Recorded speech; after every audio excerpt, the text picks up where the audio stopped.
করতেছে না। প্রথমত doctor Mizan is eminent professor, ভালো কথা বলেন, চেহারা সুরত ভালো, গ্রহণযোগ্যতা আছে সব মিলিয়ে। তো যার জন্য আপনি যে ইশারা করেছেন সে প্রথমে ইশারাই কাফি করে দিয়েছে সবাইকে। আর যে কথা বলেছেন এর বাইরে আপনার আমার আসলে যাওয়ার কোনো সামর্থ্য নেই। মূলত ডোনাল্ড লু এবার যেভাবে এসছেন, তা আসার আগে কিন্তু মোরালেস একটা ভয় ছড়িয়ে পড়েছিল আসার আগে, এবং এটা ছিল বলতে গেলে আমেরিকার পক্ষ থেকে কেয়ামতের ভয়, যে ডোনাল্ড লু আসছেন এবং আসার পরে কিছু একটা হবে, এরকম একটা ভয়।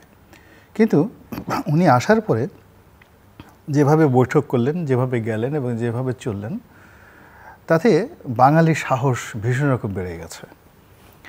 এবং এখানে যারা আওয়ামী লীগ তাদেরও সাহস বেড়ে গেছে, বিএনপি যারা আছে তাদেরও সাহস বেড়ে গেছে। এটা বিভক্ত বাঙালির সাহস, হ্যাঁ, সাহস বেড়ে গেছে। এবং অনাগত দিনে এটা বাংলাদেশের জাতীয়তাবাদ এবং বাঙালি জাতীয়তাবাদ দুটোর ক্ষেত্রেই অনাগত দিনে খুব ভালো একটা ইতিবাচক ফলাফল নিয়ে আসবে। প্রথমত ডোনাল্ড লু এইবার যে কষ্ট পেয়ে গেছেন এখান থেকে, যেহেতু আপনার অনুষ্ঠানটা একটা মান আছে, সবাই দেখে। আমার নিজের চ্যানেলে আমি যে ভাষায় ব্যবহার করি এখানে সে ভাষাটা ব্যবহার করা ঠিক হবে না। তিনি এখানে খুব কষ্ট পেয়ে গেছেন, বেদনায় তার মুখ নীল হয়ে গিয়েছিল। কেন মনে করছেন? উনি তো হাসি খুশি ছিলেন, অনেক রকমের সোশ্যাল অ্যাক্টিভিটিজে অংশ নিয়েছেন। ওনার এই হাসি খুশির মধ্যে আমি কান্না দেখতে পেয়েছি। উনি চোখে চোখে হাসছেন, ওই সৃষ্টি সুখের উল্লাসে একটা আছে না, আনন্দের হাসি, বিজয়ের হাসি। আর একটা হলো একটা ভেসকি হাসি দেওয়া আছে না, যে আমাদের বরিশালে বাংলায় বলে ভেটকি মারা আর কি। হাসি আসছে না, পিছন থেকে কেউ খামচে ধরেছে, কিন্তু আপনাকে হাসতে হবে।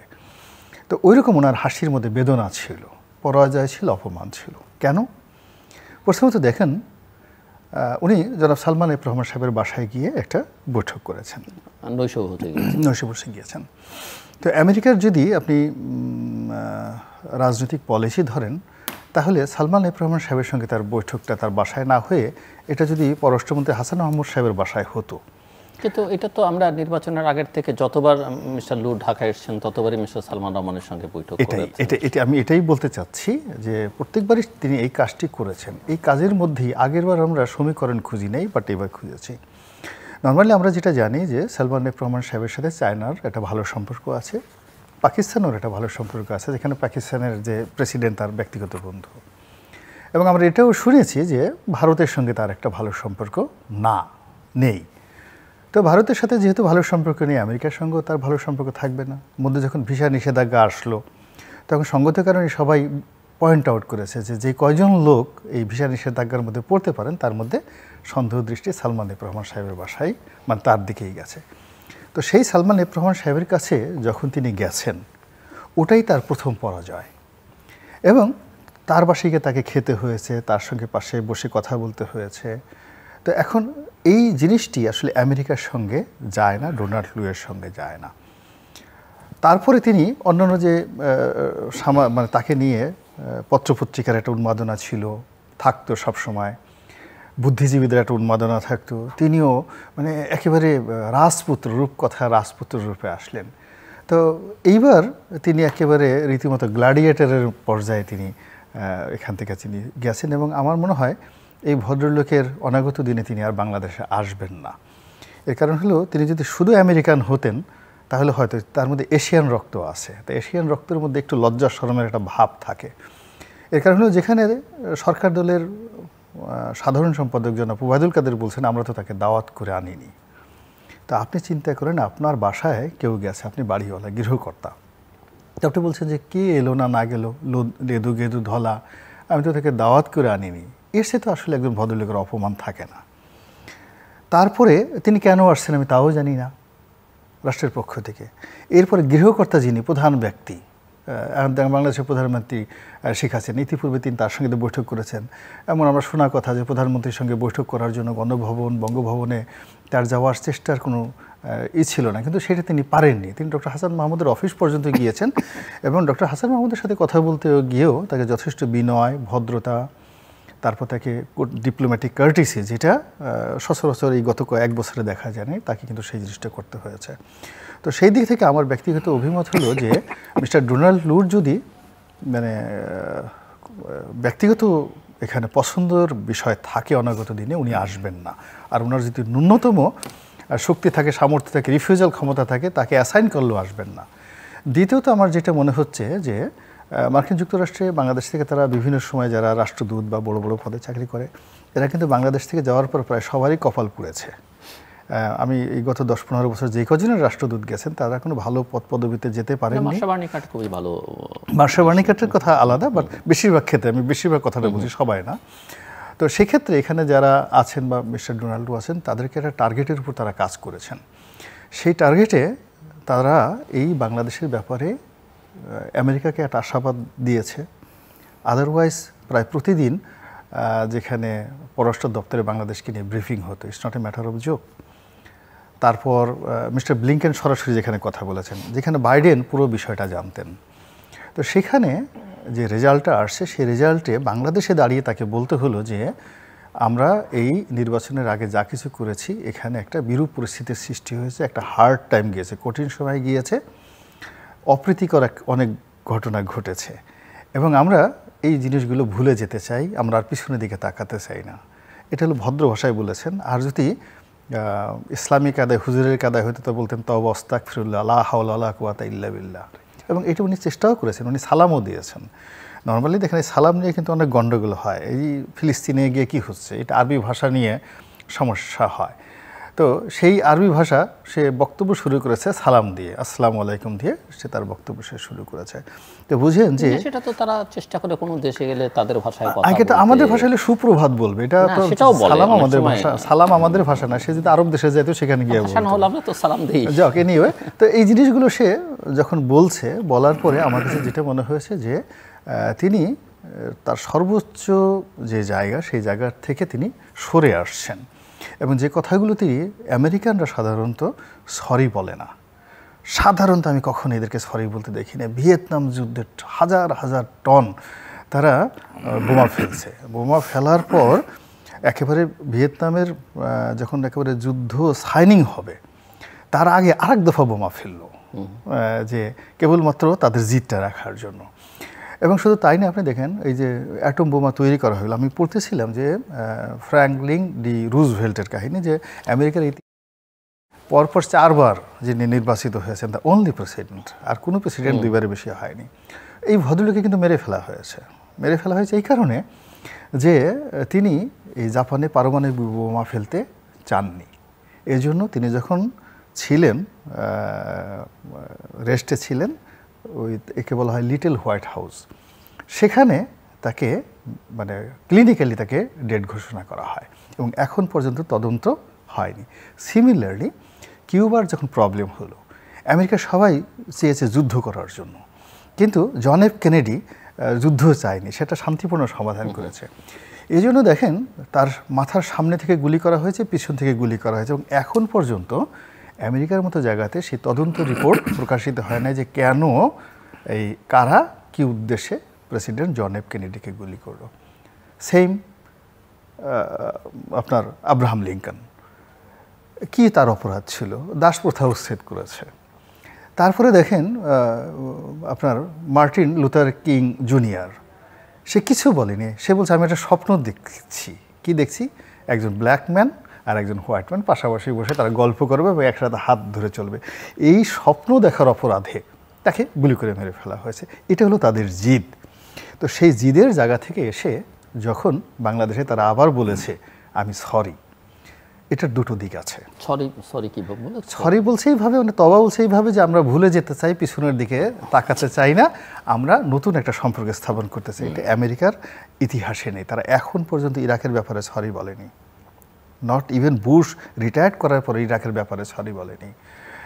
ইভেন ব্রিটেনে সরি বলা হয়েছে যে আমাদের একটা ভুল যুদ্ধ ছিল, ফ্রান্স বলেছে, কিন্তু এখনও আমেরিকা ইরাকের সিদ্ধান্তের ব্যাপারে সরি বলেনি। আফগানিস্তানের মতো জায়গাতে ইন্ডিয়াকে ফেলে দিয়ে 20 বছরের যুদ্ধ পুরো গুটিয়ে 1 মিনিটের মধ্যে তারা সেখান থেকে চলে গেছে, একটি বারের জন্য কিন্তু তারা সরি বলেনি। আর এই বাংলাদেশের ক্ষেত্রে যে তারা এই যে বলল যে পিছনের এই ঘটনাটা তারা ভুলে যেতে চায়, 1, 2 নম্বরে আমরা এই ভুল করেছি, আমাদের এই জিনিসগুলো হার্ড হয়েছে, অনেকে কষ্ট দিয়েছে, এবং এটা কাজ করতে গেলে হতে পারে আমরা এই জিনিসগুলো ভুলে সামনে নতুন একটা জিনিস করতেছে। এটার দুটো জিনিস থাকতে পারে। প্রথম হলো they have a master plan. আপনি যখন কাউকে মানে অনেকে আছে না যে ডাইরেক্ট গুলি করে মারতে চায়, আর অনেকে আছে বুকে জড়িয়ে আপনি খুব শক্তিশালী। এখন মাইক টাইসন যদি কাউকে মারতে চায়, আমার মতো কাউকে মারতে চায়, তার তো আর গলা টিপে মারার দরকার নাই, বুকের মধ্যে নিয়ে একটু আস্থা মতো কুলাকুলি করলেই তো আমি শেষ আর কি। তো আমেরিকা বাংলাদেশের সঙ্গে এরকম একটা কুলাকুলি করতে চাইতে পারে, এবং কুলাকুলি করার জন্য তাদের একটা বিশ্বাস অর্জন করতে হবে। এখানে যে ক্ষতিটা আমেরিকা হয়ে গেছে, আমেরিকা তো এখানে একটা সাধারণ জিনিস নয়, একটা অসাধারণ কতগুলো মেধা তাদের মধ্যে রয়েছে। এবং তাদের আমি ইংরেজি নিয়েও আমি বুঝতে পারি না যে তারা কি ইংরেজি নিয়ে স্যাটায়ার করে না ইংরেজি তারা জানে না। যেমন আপনি ধরুন, তারা বলে গ্রেট ডিপ্রেশন 1923 সন থেকে 1933 সন পর্যন্ত মার্কিন যুক্তরাষ্ট্রটা দেউলিয়া হয়ে গেছিল 10 বছরে। তো ডিপ্রেশন যখন হয়, ফ্রাস্ট্রেশন যখন হয়, সমাজের নিচু থেকে শুরু করে শারীরিক, মানসিক, আর্থিক ইজ এ হোল, এইটার সাথে গ্রেট হবে কেন? তারা এই শব্দটাকে গ্রেট ব্যবহার করে, মানে ডিপ্রেশনের সঙ্গে আরও কিছু ব্যবহার করে, কিন্তু তারা বলে গ্রেট ডিপ্রেশন। তাদের বড় বড় শহরগুলো বেশ কয়েকবার পুড়ে গেছে, পুরো নিউ ইয়র্ক শহর পুড়ে গেছে 2-3 বার, শিকাগো শহর পুড়ে গেছে। তারা বলে great fire of Chicago, great fire of আপনার যাকে বলে নিউ ইয়র্ক।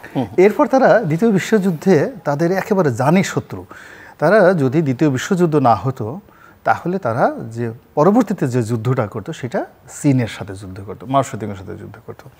কিন্তু যেই মুহূর্তে জাপান মাঞ্চুরিয়া দখল করেছে, উইদিন 1 ঘন্টার মধ্যে প্রেসিডেন্সিয়াল অর্ডারে থিওডর ডি রুজভেল্ট অস্ত্র, গোলাবারুদ এবং অর্থর যে চালান চীনে পাঠিয়েছে জাপানের এগেনস্টে, এইটা হলো আমেরিকা। মানে তারা রেসপন্ড করে, অলওয়েজ তারা কিন্তু রেসপন্ড করে, এবং রেসপন্ড করতে গিয়ে কখনো কখনো তাদের সর্বনাশ ঘটে গেছে, মারাত্মক সর্বনাশ ঘটে গেছে, এবং তারা নিজেদের প্রেসিডেন্টের উপর গুলি চালাতে বাধ্য হয়েছে। আপনি দেখেন রোনাল্ড রিগান, সে কী করেছে, তেল কোম্পানির বিরুদ্ধে একটা অবস্থান নিয়েছে, সঙ্গে সঙ্গে করলো কি তাকে গুলি করে শোয়াই দিল। রোনাল্ড রিগান বুঝে গেল যে আমি প্রেসিডেন্ট হয়েছে, আমাকে আর আগানো যাবে না। পরবর্তী তার জীবনে জিন্দিগি তার তেল কোম্পানির বিরুদ্ধে সে কোনো কথা বলেনি। This is America. তো সেই আমেরিকা যখন বাংলাদেশকে কুলাকুলি করতে চাচ্ছে, সম্পর্ক করতে চাচ্ছে, তাহলে বাংলাদেশকে ভিতরে নিতে চাচ্ছে, এটা ভীষণ রকম একটা থ্রেট, বাংলাদেশের জন্য একটা থ্রেট। 2 নম্বর হলো যে সত্যি যদি তারা অনুশোচনা বোধ করে সরি বলে বাংলাদেশের সাথে সম্পর্ক এগিয়ে নিতে চায়, এবং যেভাবে আমরা ইউটিউবে বিভিন্ন জন তাদের কিনা ঠাট্টা করি, মস্করা করি যে ভারতের খুশি করার জন্য ভারতের বাইরে তারা যেতে পারে না, ইত্যাদি ইত্যাদি অনেক কিছু, এটা I do not think so. আপনার এখানে যেটা আমি ফ্র্যাঙ্কলি বলতেছি, আমি এটা মনে করি না এই কারণে যে আমেরিকা বিপদে আছে নিঃসন্দেহে। ইউক্রেন যুদ্ধে তাদের পরাজয় অনিবার্য, মধ্যপ্রাচ্য নিয়ে তাদের সমস্যা হয়েছে, হুতিদের নিয়ে তাদের প্রবলেম আছে, ইরানেদের নিয়ে প্রবলেম আছে, নিজের দেশে সব কিছু আছে। কিন্তু বাংলাদেশের ব্যাপারে তাদের যে নীতি, এবং বাংলাদেশ সম্পর্কে আমার যতটুকু স্টাডি রয়েছে, এখানে তাদের যে মানে গোল্ড মাইন আছে, অনাগত দিনের যে গোল্ড মাইন, এই গোল্ড মাইনটা এখন প্যাসিফিকে নেই, প্রশান্ত মহাসাগরে নেই, দক্ষিণ চীন সাগরে নেই, এটি এখন ভূমধ্য সাগরে নেই, মেডিটেরিয়ানে নেই, এটি রেড সিতে নেই, এটি সাতিল আরবে নেই, এটি এখন কেবলই মাত্র বঙ্গোপসাগরে আছে, অনলি বঙ্গোপসাগর। এবং এই বঙ্গোপসাগরকে কেন্দ্র করে তাদের বাংলাদেশ, শ্রীলঙ্কা, মালদ্বীপ, তারপর পাকিস্তান, ইন্দোনেশিয়া, মালয়েশিয়া, এই বেল্টে তাদের যে নতুন মার্কেট, বিকজ তাদের ল্যাটিন আমেরিকা শেষ, তাদের ইউরোপ শেষ, ইউরোপে কোনো ব্যবসা নাই, তাদের মধ্যপ্রাচ্য জিরো, মধ্যপ্রাচ্য এখন অল ইজ দেয়ার এনিমি। আফ্রিকাতে অবস্থা মানে আফ্রিকাতে নাই, আফ্রিকাটা পুরো চায়নার দখলে। এখন যদি আমেরিকাকে বাঁচতে হয়, তাদের সার্ভাইভ করতে হয়, বিকজ তাদের নিজস্ব ইকোনমি বলতে তো কিছু নেই, সে প্লাস্টিক সোসাইটি। এবং মিজান সাহেব যদি আমেরিকাতে যান, আমি তাকে $1000 দেবো, সে শুধুমাত্র নিউ ইয়র্ক শহরের এই রাস্তা থেকে ওই রাস্তা পর্যন্ত টাকাটা বুক পকেটে রেখে গুনতে গুনতে যাবে। 1 ঘন্টার মধ্যে তার লাইফ শেষ, অথবা 100 পুলিশের এসে তাকে ঘিরে ধরবে যে তুমি $10,000 পেলা কোথায়। তো দিস ইজ দ্য সোসাইটি। তো সেই সোসাইটি সারা দুনিয়ার ধনসম্পদ আরও তারা সেখানে নেয়। তো এখন এই যে বাণিজ্যিক তার যে স্ট্র্যাটেজি, এটা এই অঞ্চলকে কেন্দ্র করে, এবং এখানে যে জটিল পরিস্থিতির সৃষ্টি হয়েছে মায়ানমারে, এর কারণে মায়ানমারে তাদের একটা বিগ ইনভেস্টমেন্ট আছে সুসির পক্ষে, এবং তাকে নোবেল পুরস্কার দেওয়া থেকে শুরু করে, তাকে ক্ষমতায় নেওয়া থেকে শুরু করে, এখানে তারা বিলিয়ন বিলিয়ন ডলার এখানে ইনভেস্ট করেছে। এমনকি এই যে বাংলাদেশে ধরেন 2021 থেকে এই পর্যন্ত, আপনার কি মনে হয় আমেরিকার টাকা খরচ যায়নি? অনেক টাকা খরচ গেছে অনেকের পেছনে। এখন আমেরিকা এই যে জনগণের ট্যাক্সের টাকা, ওখানে তাদের বিভিন্ন কমিটি আছে, কংগ্রেস কমিটি আছে, সিনেট কমিটি আছে, তারপরে ডিপার্টমেন্ট অফ জাস্টিস আছে, পাবলিক অ্যাকাউন্টস কমিটি আছে। এখানে মিস্টার লু থেকে শুরু করে সবাইকে হিসাব দিতে হবে যে তুমি এই যে টাকাগুলো খরচ করছো এই টাকার আউটপুট কি। ফলে মিস্টার লু যেভাবে বলে গেছেন এটা না, এটা আমি মনে করি এক ধরনের ইঙ্গিত। আর দ্বিতীয়ত যে সে যেভাবে সালমান সাহেবের সাথে মিটিং করেছেন এবং মিটিং করার পরে সালমান সাহেব যেভাবে র্যাবের বিষয়ে তিনি যে ইতিবাচক কথা বলেছেন এবং সেটা সঙ্গে সঙ্গে যেভাবে রেসপন্ড করেছে, ইট মিনস স্টেট ডিপার্টমেন্ট থেকে ডাল মে কুছ কালা হ্যায়। জি দশমিজান রহমান আপনি শুনছিলেন। হ্যাঁ, রনির দীর্ঘ বক্তৃতায় আবার বিএনপির জন্য একটা সান্ত্বনা যে আওয়ামী লীগকে কোলাকুলি দিছে মানে চাপ দিয়ে মেরে ফেলবে। কারণ ইনফ্লুয়েন্সিয়াল যারা বিএনপির যে 2023 সালের পুরো আন্দোলন কিন্তু ইউটিউবের আদলেই চলছে। ইউটিউব থেকে ওই প্রতিদিন ব্রিফিংয়ের কথা বলছে ওয়াশিংটনে, দ্যাট ওয়াজ নট, ওখানে একটা সাংবাদিক ওখানে ঢুকে গেছিল, আসপারি না কি জানি যে নাম এক্স্যাক্টলি, আনসারি বিএনপির একজন নেতা, একটা পত্রিকায় চাকরি নিছে এবং সেই পত্রিকার সাংবাদিক হিসেবে প্রতিদিন ওখানে ঢুকতো। নর্মাল প্রতিদিন যে ব্রিফিং হয় এর মধ্যে সে বাংলাদেশ নিয়ে একটা খোসায় প্রশ্ন করতো এবং এক পর্যায়ে ওরাও বিরক্ত হয়ে গেছিল, যার কারণে এখন আর ঢুকতে দেখি না, আমি জানি না এখন করে যে সর্বশেষ তো যেটা বললেন সেটা প্রশ্নের প্রেক্ষিতে ও একটা ওখানে একটা পত্রিকায় চাকরি নিছে, সেই চাকরিটার ওয়াশিংটন হাউসে কয়েকবার চেষ্টা করেছিল ঢুকানোর জন্য, তারা ঢুকতে পারেনি। মানে সময় টেলিভিশনের একজন না আমি বলছি ওয়াশিংটনে ওখানে ওই প্রতিদিন যে বাংলাদেশের জন্য কোনো ব্রিফিং হয় না, বিভিন্ন ঘটনা নিয়ে বক্তব্য রাখে, আরও ওখান থেকে একটা প্রশ্ন করতো ওই বিএনপি রিজভির স্টেটমেন্ট অথবা কোনো একটা পত্রিকার থেকে ওইটা বলতো, আর ওটা নিয়ে বাংলাদেশ নিয়ে আলাদা করে ওই সময় কোনো ব্রিফিং করার কোনো ব্যাপার নেই। আরেকটা আমেরিকা যাকে শত্রু, আমেরিকা দেখেন দ্বিতীয় বিশ্বযুদ্ধ তো মিত্র বাহিনী যেটা ছিল সেটা ছিল রাশিয়া সহ, আর শত্রু ছিল জাপান এবং জার্মানি। ইটালি যুদ্ধ করলো জাপানের সাথে, পরে কি হলো, পরে সবচেয়ে বন্ধুত্ব হলো জার্মানির সাথে জাপানের সাথে, আর শত্রুতা তো হলো রাশিয়ার সাথে, সোভিয়েত ইউনিয়নের সাথে। এইগুলো মানে ফরেন পলিসিতে একবারে দীর্ঘস্থায়ী বন্ধু দীর্ঘস্থায়ী শত্রু বলে কিছু নেই যাদের বিরুদ্ধে। এবং জাপানে গিয়ে প্রত্যেক বছরই ওই সরি বলে না, ওই নতুন হয়ে ওই মনুমেন্ট ওখানে বন্ধুত্বের ব্যাপারে আমরাই বিশ্বস্ত, মানে আমরা কারোর সঙ্গে বন্ধুত্ব করলে অতএব এইটা আমি বলছি যে এইগুলোর কোনো ইয়ে নেই। জাপান আর জার্মানি হচ্ছে যাদের বিরুদ্ধে যুদ্ধ করছিল তারাই হচ্ছে এখন সবচেয়ে ভালো ফ্রেন্ড আর কি সেটা। আর সালমান রহমানের বিরুদ্ধে তো ওই যে বিভিন্ন ইউটিউবের বাটপার যেগুলো বিদেশে পলাতক আসামি যেগুলো, এই ভিসা হয়ে স্যাংশন হয়ে গেছে, সালমান যেতে পারে নাই, ওখান থেকে ফিরে আসছে, দুবাই থেকে ফিরে আসছে, এইসব কাহিনীগুলো। আর প্রত্যেক দিনে একটা ডেট দিত, এই 7 তারিখে পতন হয়ে যাবে, 8 তারিখে স্যাংশন এসে যাবে, 10 তারিখে। আর বিএনপির আন্দোলনটা ওই ইভেন এখন পর্যন্ত ওই যে ইউটিউবাররা যেভাবে চালাচ্ছে রিজভী সাহেবরা সেই প্রোগ্রামটাই দিয়ে যাচ্ছে। এখন আমি জানি না আজকে আমাদের সম্মানিত ইউটিউবার, যেহেতু ওনারও একটা চ্যানেল আছে, উনি বলছেন যে কোলেন ইসলামানি হচ্ছে একটা চাপ দিয়ে এটা একটা বিরাট উদ্বুদ্ধ হওয়ার জন্য খুব একটা মানে আমার মনে হয়। আরেকটা মজার জিনিস আসছে যে গোলাম মাওলা রনি কিন্তু যারা বিরোধী দল আন্দোলন করে তাদের পক্ষের একজন বলিষ্ঠ নেতাই লোক, আমেরিকা প্রচুর টাকা খরচ করছে। তো টাকা এটাই অভিযোগটা কিন্তু একদিন সরকারি দল থেকে অনেকে করছে, বিদেশি টাকা খেয়ে এইসব আন্দোলনগুলো বড় বড় সমাজগুলো জড়ো হয়েছে। তো এটার একটা স্বীকৃতি মৌলি থেকে পাওয়া গেল, কারণ আমেরিকানরা প্রচুর টাকা খরচ করছে। নিশ্চয় এটা আওয়ামী লীগকে সরানোর জন্য ব্যাখ্যা দিতে হবে আর কি, আওয়ামী লীগকে সরানোর জন্য আওয়ামী লীগের টাকা দেয়নি, টাকাটা তাহলে ওই যে বড় বড় সমাবেশ করাগুলো যেটা অনেকে বলে, তো সেখানে আসছে কিনা এটা গোলাম মালিকের রনিকে এটা জবাব দিতে হবে, টাকা কারা কারা পেল। আমি বলছি আপনার জবাব এক নম্বরে আপনারা দিয়ে আসছে 2 বিপ কেস আর কি, কাঁচা ডলার একদম। আমি যে কথাটা বলছি আপনার আমেরিকান ফরেন পলিসিতে আসলে খুব স্থির একটা কিছু বিষয়, বহু জায়গায় পরাস্ত হয়েছে, বহু জায়গায় পরাজিত হয়েছে এবং লেজ গুটিয়ে চলে গেছে, এরকম ঘটনা বহু আছে। এবং সেটা অনন্তকাল ধরে শত্রুতা বজায় রাখছে এরকম ইতিহাস নেই। বহু দেশের সাথেই তাদের ফ্রেন্ডশিপ আগে ছিল না, পরে যুদ্ধ অবস্থা থেকে আবার ফ্রেন্ডশিপের মধ্যে আসছে। তো আমি যেটা আবারও বলি, American, your right, the American ইকোনমিটা হচ্ছে ওয়ার ইকোনমি বলা হয়। ওয়ার ইন্ডাস্ট্রি, যাতে যুদ্ধ এক জায়গায় না এক জায়গায় যুদ্ধ থাকতে হবে। এই কথাটা এর আগেও আপনার এখানে বলে গেছিলাম।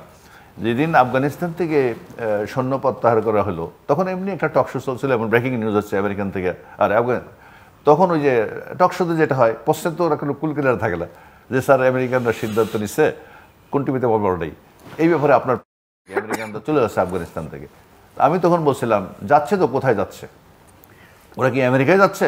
না, কারণ আমেরিকার সৈন্যরা সব দেশে চলে যাবে, এটা হবে না, কোনো না কোনো জায়গায় লাগতে হবে। ঠিক জাস্ট এর কিছুদিনের মধ্যে, বোধহয় 1-1.5 মাসের মধ্যে ইউক্রেনের যুদ্ধটা লাগছে, এবং সেখানে আবার আমেরিকার জন্য একটা আয়োজন হয়ে গেল কাজ করার। একইভাবে এই ইউক্রেন যখন এক ধরনের স্থবিরতা, ইউক্রেনের যুদ্ধ আছে কিনা এরকম চলছে। এখন গাজাও হয়তো এক পর্যায়ে থামবে, তাহলে একটা জায়গা ঠিক করতে হবে।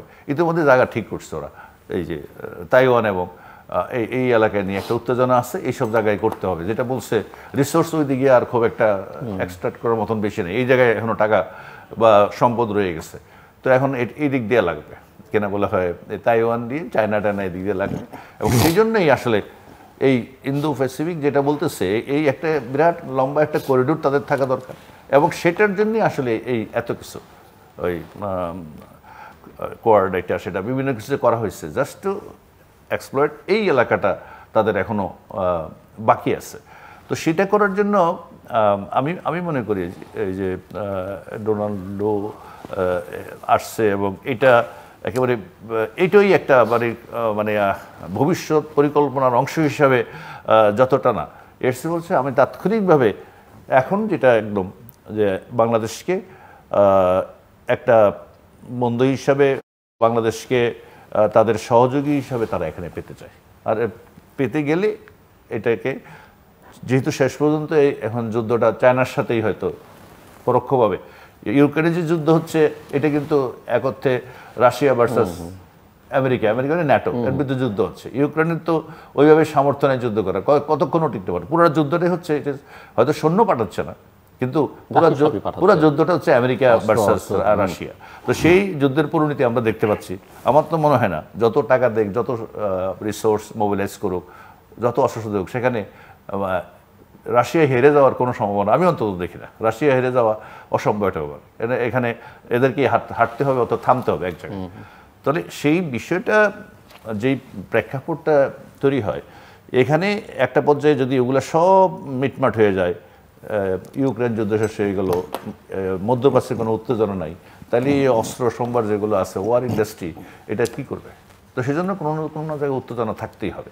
উত্তেজনার জন্য রনি যেটা বল, এই এলাকাটা একটা, বাট এখানে ফ্রেন্ডশিপ যদি থাকে, অর্থাৎ আপনাকে আমেরিকার থেকে এসে যদি এখানে মহড়া দিতে হয়, অথবা দ্যাট এই ধরনের একটা আগ্রাসী তৎপরতা যেগুলো বৈদেশিক শক্তিগুলো করে, একটাকে একটা ডিটারেন্ট হিসাবে, প্রতিপক্ষ হিসাবে মানে করা, থামিয়ে দেওয়ার যে ব্যাপারটা, এটা করতে গেলেও তারা দেখে যে মানে কারা কারা আশেপাশে বন্ধু কারা কারা আছে, এবং অ্যাটলিস্ট এটা যত ছোট একটা দেশে হোক না কেন, বাংলাদেশে যেহেতু অবস্থানটা স্ট্র্যাটেজিক্যালি এমন একটা জায়গার মধ্যে, তো এটাকে এখন তাদের গুরুত্ব দিতেই হচ্ছে। যার কারণে আমি মনে করি ইট ইজ অ্যাডভান্টেজিয়াস পজিশন সরকারের জন্য, বাংলাদেশের জন্য। আর আমাদের মনে রাখতে হবে যে আমরা যত কথাই বলি না কেন, চায়না হয়তো আমাদের কিছু কনস্ট্রাকশনের কাজে কন্ট্রাক্টরি করে বা কিছু ঋণ দেয়, রাশিয়া হয়তো একটা প্রজেক্ট করছে, কিন্তু আলটিমেটলি আমাদের অর্থনৈতিক রিয়েল বড় পার্টনার হচ্ছে ইউএসএ। কারণ আমরা যা কিছু উৎপাদন করি, যা কিছু আমাদের আর্নিং, এর একটা মেজর পোর্শন আমেরিকান বাজার। আমেরিকা আমাদের গার্মেন্টসের, অর্থাৎ আমাদের ফরেন যে কারেন্সির, এটার সোর্স হচ্ছে ইউএসএ। ইভেন রেমিটেন্সের দিক থেকেও কয়েক মাস আগে আমেরিকা 1 নম্বরে ছিল, এখনো হয়তো আছে, কারণ রেমিটেন্স হয়তো হিসাবে যেভাবে আসার কথা ছিল এভাবে হয়তো আসে না। বাংলাদেশ ব্যাংক হয়ে যেভাবে আসতো, হয়তো অন্যভাবে আসতেছে টাকাটা। তো সেদিক থেকে আমেরিকা আমাদের অর্থনৈতিক উন্নয়নে, এক্সপোর্টের দিক থেকে, ব্যবসার দিক থেকে, এবং ইনভেস্টমেন্ট, ডাইরেক্ট ফরেন ইনভেস্টমেন্ট দিকে আমি মনে করবো বেস্ট মানে source of income or business partner হিসেবে উই হ্যাভ টু ট্রিট। এবং আমাদেরকে যত কথাই বলি না কেন, শেষ পর্যন্ত এইটার থেকে বেরিয়ে আসা কোনোভাবেই ঠিকও হবে না। কারণ অতীতে দেখা গেছে যে আমাদের ব্যবসা বাণিজ্যের যে সোর্সগুলো আছে, সেগুলো থেকে আমরা বেশিরভাগ ক্ষেত্রেই হয়তো র মেটেরিয়াল বা অন্যান্য জিনিস ইম্পোর্ট করতে পারি, কিন্তু চায়নায় এখন পর্যন্ত আমাদের রপ্তানির তেমন কোনো সুযোগ তৈরি হয়নি এবং সহজে হবেও না। একই অবস্থা রাশিয়াতেও আমাদের রপ্তানি অতি ক্ষীণ। অতএব আমাদের যদি টিকে থাকতে হয়, কারণ আমাদের পুরাটাই আমরা একটা ইম্পোর্ট ওরিয়েন্টেড কান্ট্রি হয়ে যাচ্ছি, কিন্তু আমাদের এক্সপোর্ট তো আমাদের লাগবে, আর এক্সপোর্টটা করার জন্য তো বেস্ট জায়গায় হচ্ছে ইউরোপ এবং আমেরিকা। অতএব আমাদের কোনো অবস্থাতেই অন্যদের সাথে সম্পর্ক গভীরতর করার মাধ্যমে আমেরিকার সাথে সম্পর্ক খারাপ করা, আমি অন্তত ব্যক্তিগতভাবে এইগুলো এখন একটা ব্যক্তি বিশেষে একজন স্টেট সেক্রেটারি, জয়েন্ট সেক্রেটারি বা ইভেন সেক্রেটারি, ওখানে মন্ত্রী বলে, প্রতিমন্ত্রী, স্টেট মিনিস্টার আমরা দেশে বলি, তো ওদের একবারের দুইবারের এই যে বডি ল্যাঙ্গুয়েজ এটা সেটা আমরা যেভাবে চিন্তা করি যে হ্যাঁ, গতবার যখন আসছিল ইলেকশনের আগে তখন বডি ল্যাঙ্গুয়েজটা একটু শিক্ষক সিলেবাস ছিল, একটু টাইট ছিল, আর এইবার পুচকা খাওয়া, ওই মেয়েদের সাথে ইয়ে করা, তারপরে সবার সাথে যেভাবে হাস্যোজ্জ্বল ছবি ফরেন মিনিস্টারের সাথে, that body language is different. Body language foreign ইয়েতে পলিসিতে একটা বিরাট নাকি একটা বড় একটা ফ্যাক্টর।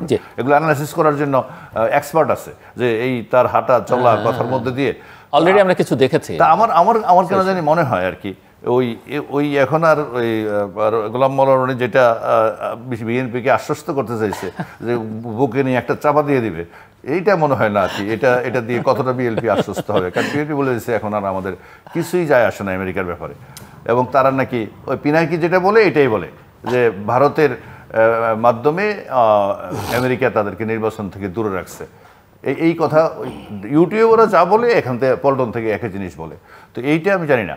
এখন আপনি আমেরিকার সাথেও লাগালেন সম্পর্কহীনতা, ভারতের সাথে তো পূর্ণ বর্জন করে চাদর আগুন দিয়ে জ্বালাই ফেলছেন, চীনের সাথে আপনার কোনো সম্পর্ক নাই, রাশিয়ার সাথে তো বড় আওয়ামী লীগের ওই সম্পর্ক। তাহলে আপনার তাহলে এই যে বিএনপি নামক যে দলটা এবং মধ্যপ্রাচ্যের সব দেশের সাথে মাননীয় প্রধানমন্ত্রী বর্তমান সরকারের সখ্যতা বরং অনেক বেশি আগের চেয়ে।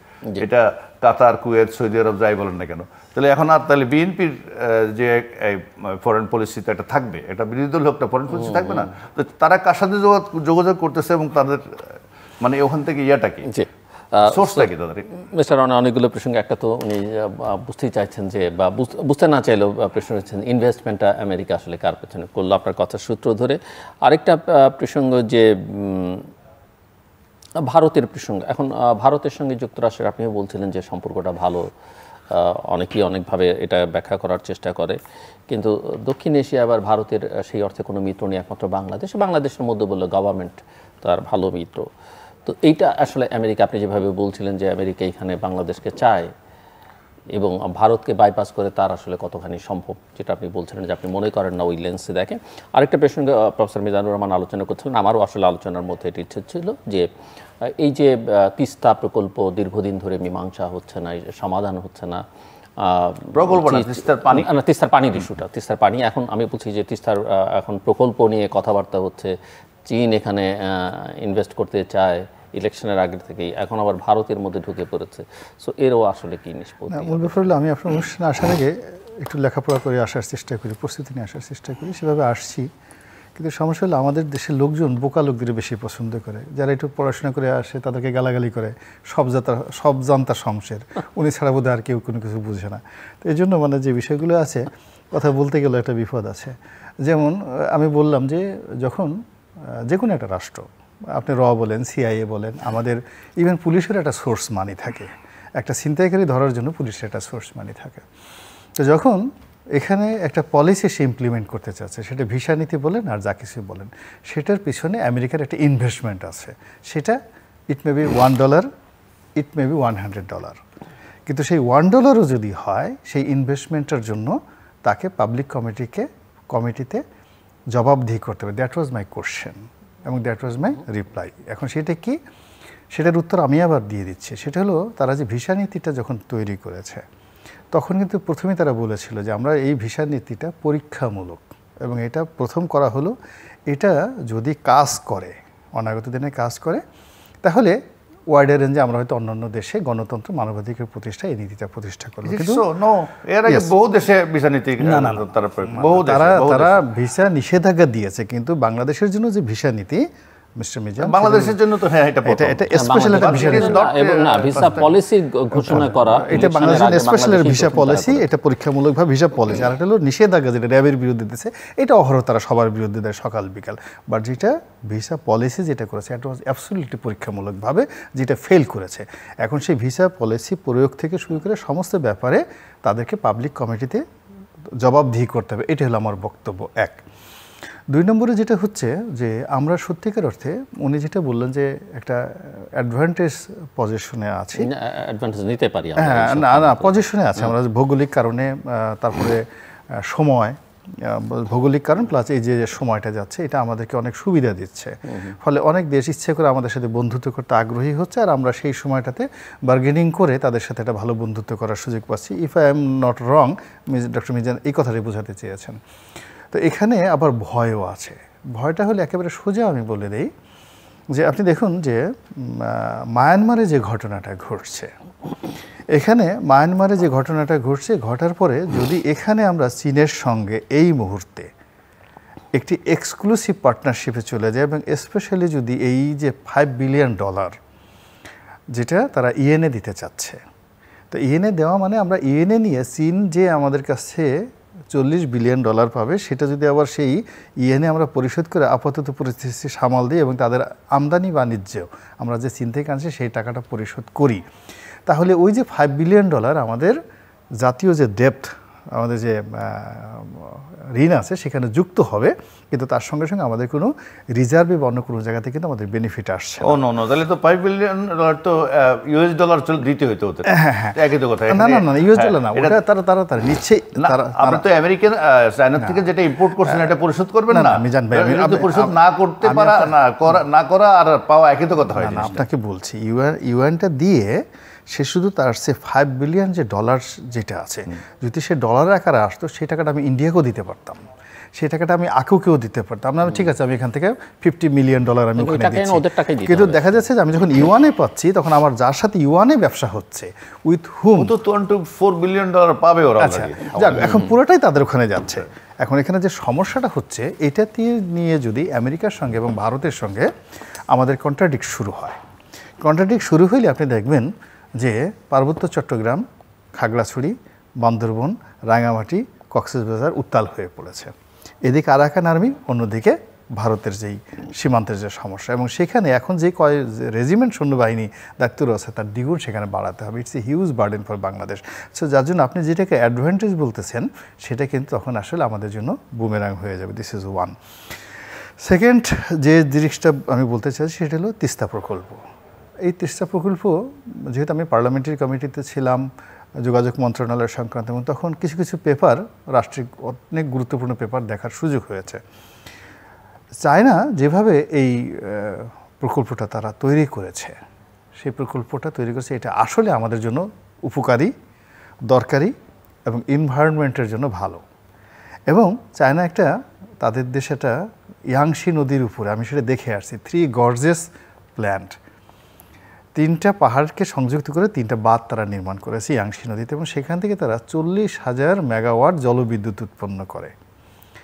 তো যখন এরকম ইউরোপ থেকে সারা দুনিয়া এটা বন্ধ করার জন্য বলছে যে এনভায়রনমেন্টালি এটা খারাপ, কিন্তু এখন সেটা দেখা যাচ্ছে যে এটা এনভায়রনমেন্টালি শুধু ভালো না, এটা যে কার্বন নিঃসরণ থেকে শুরু করে সমস্ত কিছু যে বাঁচিয়েছে, যেটা আনবিলিভেবল। তো আমাদের এখানে ওরা যেই জিনিসটা করছে, আপনি এটা আর একটু, যেহেতু আপনি লেখাপড়া করা মানুষ, গবেষণা করা মানুষ, আপনি ওদের যে প্রকল্পটা, আপনি ওই যে প্রকল্পটা আপনি নেটেই পাবেন, আপনি দেখবেন যে তারা কীভাবে এই এখানে গভীরতা বাড়াচ্ছে, এবং টোটাল এখানকার যে পানি, বর্ষার পানিটাকে সে কীভাবে রিজার্ভ করছে, এবং পুরো পানিটাকে উল্টে ফেলে ভারতের জন্য আরও থ্রেট করে দিচ্ছে, রীতিমতো ভারতের জন্য থ্রেট করেছে। মানে ওই এন্ড থেকে আমাদের পানি আসার কোনো দরকার নেই, আমরা আমাদের এই পানি থেকে যেটা আছে এই পানিটাকে আমরা সারা বছর কীভাবে ব্যবহার করবো তার কিউবিক লিটারে, ওটা আমি দেখছি। কিন্তু আবার একই সাথে আমাদের যারা আইননিষ্ঠস্ব, যারা আমাদের পরিবেশ বিজ্ঞানী যারা আছে, তাদের সমালোচনাগুলো দেখছি। এটা একটা ওখানে পাহাড়ে বাদ দিয়ে বিদ্যুৎ কেন্দ্র তৈরি করা আর সমতল ভূমিতে গর্ত করে পানি রাখা। আমি বলি এর সাথে আমলে রাবার ড্যাম থেকে, আমিও যেহেতু সংবাদপত্র ছিলাম, এই যে সমস্ত পরিবেশবাদী যারা লোকজন আছেন, ডক্টর নেশাদ থেকে শুরু করে অনেকের সাথে ক্লোজলি কাজ করার সুযোগ আমার হয়েছে বাই ফিল্ডে, এবং আমি তাদের অনেক ব্যক্তিগত বিষয় জানি। তো যার জন্য এখানে আলোচনাটা আর সামনে আগানোর দরকার নেই। এখানে মূল ব্যাপার হলো যখন এই কাজটি যখন চায়না করবে, এখানে চায়নার কেবলমাত্র ব্যবসায়িক স্বার্থ জড়িত নয়, এর সঙ্গে চায়নার ইমেজ জড়িত। চায়নার টেকলো তারা যেভাবে হুয়াংহো প্রজেক্ট, যেভাবে ইয়াংশি প্রজেক্ট, তারা সারা পৃথিবীকে তাক লাগিয়ে দিয়েছে। এইরকমভাবে এই প্রজেক্টটা দিয়ে তারা ভারতকে রীতিমতো চ্যালেঞ্জ জানাতে চাচ্ছে। ফলে এখানে যদি ন্যূনতম একটু টেকনিক্যাল ভুল তাদের থাকে, চায়নার সর্বনাশ হয়ে যাবে বাংলাদেশের ক্ষেত্রে। এই কাজটা কখনো চায়না করবে না, ভুলে গেলেও করবে না। তো যার জন্য এই বিষয়টি আমি মনে করি বাংলাদেশের যদি সত্যিকার অর্থে মাথা উঁচু করে দাঁড়ানোর সামর্থ্য থাকে, পিঠ সোজা করে দাঁড়ানোর ক্ষমতা থাকে এবং নিজস্ব ব্যাপারে স্বাধীনভাবে চিন্তা করার যদি 1% ক্ষমতা থাকে, অ্যাটলিস্ট আমি যদি ওই পর্যায়ে থাকতাম, আমি কোনো রকম কালো বিলম্ব না করে এই প্রকল্পটি 1 ঘন্টার মধ্যে গ্রহণ করতাম। This is from my side. এখন আওয়ামী লীগ কী করবে না করবে, ভারতের মুখের দিকে তাকাবে, এটা তাদের ব্যাপার। এরপরে যেটা বললাম যে আপনি খুব ঠাট্টা মস্কারা করলেন, যেটা হলো কুলাকুলি নিয়ে, সুমাসুমি নিয়ে। এটা আপনি বলেন, আমি বলবো কুলাকুলি কথা আপনি বলুন। আমি বলছি কুলাকুলি, কিন্তু ওটাকে আবার আপনি একটু হালকা করে দিয়েছেন আর কি। যে আমি বলছি যে কুলাকুলি করবে আওয়ামী লীগকে, আপনি বলছেন যে কুলাকুলি করবে আওয়ামী লীগকে, আর আপনি বলছেন এটা বিএনপিকে কুলাকুলি করবে, বা আওয়ামী লীগকে কুলাকুলি করলে বিএনপি খুব খুশি হবে। এটা নিয়ে মূল ব্যাপার। কিন্তু একটা ব্যাপার আপনাকে ভুললে গেলে চলবে না, দিস আমেরিকা থিঙ্ক অ্যাবাউট তাদের PL4-এর আন্ডারে এই বাংলাদেশে গম দেওয়ার কথা বলে, গম দেওয়ার কথা বলে পুরা 74-এর একটা দুর্ভিক্ষ ঘটায় দিয়েছে বাংলাদেশে। এবং বঙ্গবন্ধু হত্যাকাণ্ড থেকে শুরু করে এই বাংলাদেশের আরও অনেক অনাথ সৃষ্টির সাথে আমাদের দেশের জ্ঞানী গুণী বুদ্ধিজীবীরা সবসময় মার্কিন সাম্রাজ্যবাদকে দায়ী করে। তো কাজেই সেই মার্কিন যুক্তরাষ্ট্রকে নিয়ে খুব বেশি তুচ্ছতাচ্ছিল্য করা বা খুব বেশি হালকা যাওয়া বা তাদের কোনো একটা বিষয় নিয়ে যে তারা করতে বাধ্য ইত্যাদি ইত্যাদি, এটা আমি আসলে ওই জায়গাতে আমি যেতে চাই না। আমার মূল ব্যাপারটা হলো যে আমেরিকাতে অনেক বড় বিষয়, অনেক বড় বিষয়। আমি ওদের স্থানীয় সরকারের উপর কাজ করেছি, প্র্যাকটিক্যালি মাঠে গিয়ে ওদের সাথে কাজ করেছি, হাউ দেয়ার লোকাল গভর্নমেন্ট কাজ করে এবং এটা কি করে সেন্ট্রাল গভর্নমেন্টের সাথে হয়। ফলে ওদের senate committee, Congress committee, judiciary, এমপির অফিস, পৌর মেয়রের অফিস, গ্রামের যে মেয়র অফিস, এই প্রত্যেকটা অফিস অ্যাটাচমেন্ট থেকে থেকে আমি কাজগুলো করেছি। ফলে ওদের আমলাতন্ত্র, পুলিশ বাহিনী, টোটাল জিনিস সম্পর্কে আমি যতটুকু জানি, তার সঙ্গে সঙ্গে আবার ভারতে দেখেছি। তো এখনও আমেরিকাকে যদি আপনি ধরেন 100, ভারতকে আপনি এখনও 10 নম্বর দিতে পারবেন না। তো সেই ভারতের একজন এডিশনাল সেক্রেটারি, তার ভিতরে যে ম্যাচুরিটি আছে, দেশপ্রেম আছে, শিক্ষা আছে, ওদের সাথে বার্গেনিং করার মতো আমাদের আমলাতন্ত্রে আমি যতদিন ছিলাম, এখন হয়েছে কিনা জানি না, আমি একজন আমলাকে দেখিনি। তো আপনি একটা ফরেন পলিসি, সেটা মন্ত্রী বলেন বা এমপি বলেন, অথবা আপনি ধরেন আমলাতন্ত্র বলেন, তাদের সঙ্গে এক টেবিলে বসে আলাপ আলোচনা করে তার বডি ল্যাঙ্গুয়েজ বুঝে তার কাছ থেকে আমার পাওনা বুঝে আনার জন্য যে ম্যাচুরিটি দরকার, আমরা আসলে তার ধারের কাছেও কিন্তু যেতে পারিনি। ফলে it is very easy, mister Narendra Modi যদি আমাদেরকে একটা হুকুম দেন, আমরা সঙ্গে সঙ্গে একটা তালমিল করলাম, সীমান্তে একটা গোলাগুলি হলো, তারপর শেষে সেই গোলাগুলির আমরা কোনো প্রতিবাদ করলাম না, মনে করলাম দাদাকে খুব সম্মান করলাম, এটা আমাদের কাছে একটা আত্মতৃপ্তির ব্যাপার হতে পারে। বাট ডেমোক্রেসি কি? ডেমোক্রেসি হলো মমতা ব্যানার্জি মঞ্চে দাঁড়ায় বলছে যে তুমি আমাকে কয়লা চোর বলো, নরেন্দ্র মোদীকে বলতেছে, মোদি তুমি আমাকে কয়লা চোর বলো। চোর তো বড় চোর তুমি, কেন কয়লা মন্ত্রণালয় তোমার আন্ডারে, তুমি প্রাইম মিনিস্টার, তোমার আন্ডারে কয়লা আন্ডার, ফলে এই জন্য তোমার বিরুদ্ধে অ্যারেস্ট হওয়া উচিত। তুমি গরু চুরির জন্য বিভিন্ন লোককে দায়ী করো, তোমার গরু চুরির জন্য তোমার ভারতে তোমার পাশের লোকটা সবচেয়ে বড় গরু চোর, সে হলো অমিত শাহ, স্বরাষ্ট্রমন্ত্রীর, তার আন্ডারে বিএসএফ। তো বিএসএফের লোককে যদি একটা লোক যদি গরু চুরির জন্য দায়ী করা হয়, অমিত শাহ হলো সবচেয়ে বড় গরু চোর। এবং এইটা মঞ্চে বসে মমতা ব্যানার্জি সেই কথাগুলো বলছে, এবং that is Indian democracy.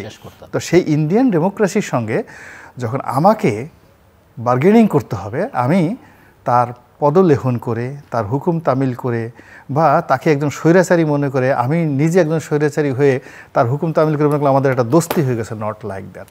India আমাদের সাথে যাই করুক না কেন, আমেরিকা আমাদের সাথে যাই করুক না কেন, তাদের নিজের দেশে is a huge democracy, is a huge tradition. তো আমাদের ওই জায়গাটাতে বার্গেনিং করার জন্য এখানে গণতন্ত্র লাগবে, সুশাসন লাগবে, ন্যায়পরায়ণতা লাগবে, সততা লাগবে, জ্ঞান লাগবে, বুদ্ধি লাগবে, প্রজ্ঞা লাগবে, সততা লাগবে, ঐতিহ্য লাগবে। আর সেইগুলো কোনোটা যদি না থেকে আমরা যা কিছু করতে পারি এটা হলো একটা ইলিউশন, একটা স্বপ্ন দেখতে পারি। ধন্যবাদ। জাস্ট